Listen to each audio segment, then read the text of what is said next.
எம்மா காலமெல்லாம் நான் கண்ணீரோடு நிக்கேனே, தாயே உன் கால் தேடி வந்தேனே. பெண்ணாக நான் பிறந்தேனா, மண்ணுல வாழ்ந்தேனா, ஆணாக பிறந்தேனா, கோட்டைய ஆண்டேனா. ரெண்டாங்கட்ட பிறப்பெடுத்தேன், பெத்த வேலை பார்த்து வீடு. உட பிறந்த உண்மை இல்ல, வாழ்க்கையில நிம்மதி இல்ல. பட்ட இடம் பொட்டு போச்சு, பொத்த இடம் பட்டு போச்சு. வாழுதுக்கு அர்த்தம் இல்ல, வாழ்ந்தாலும் நிம்மதி இல்ல.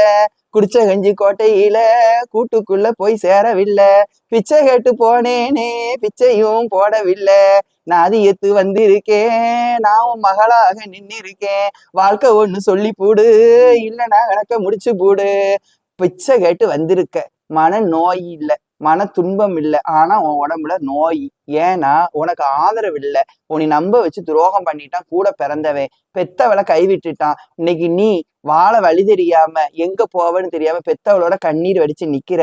அங்கமெல்லாம் வேதனை, உடம்பெல்லாம் துன்பம். இருக்கவா சாகவா? எனக்கு நல்ல கதி குடுப்பியா குடிக்க மாட்டியா? நான் பிச்சை கேட்கல, உன் எல்லையில பிச்சை கேட்கிறேன். வாழ்க்கை எனக்கு நிம்மதியா கொடுன்னு கேட்டு வந்திருக்க. அதானே மகளே, உனக்கு எல்லாம் நல்லதே நடக்கும். இந்த பத்திரகாளிய பல 100 வருஷமா இருக்கு. பத்திரகாளிய 10 மாசத்து தங்கத்தை பக்குவமா நினைச்சிவா.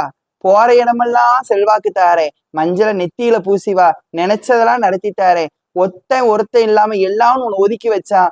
என் மஞ்சளையும் இந்த பத்திரகாளியும் இந்த கோவிலையும் நீ நினைச்சு போற இடத்துலலாம் உன் காலில் வந்து விழுவாங்க. நீ சொன்னதைத்தான் கேட்பாங்க. நீயே நல்லா இருப்ப. போயிட்டு வா. 10 வாரம் என்னை வந்து பார்த்துட்டு போகணும். சரியா?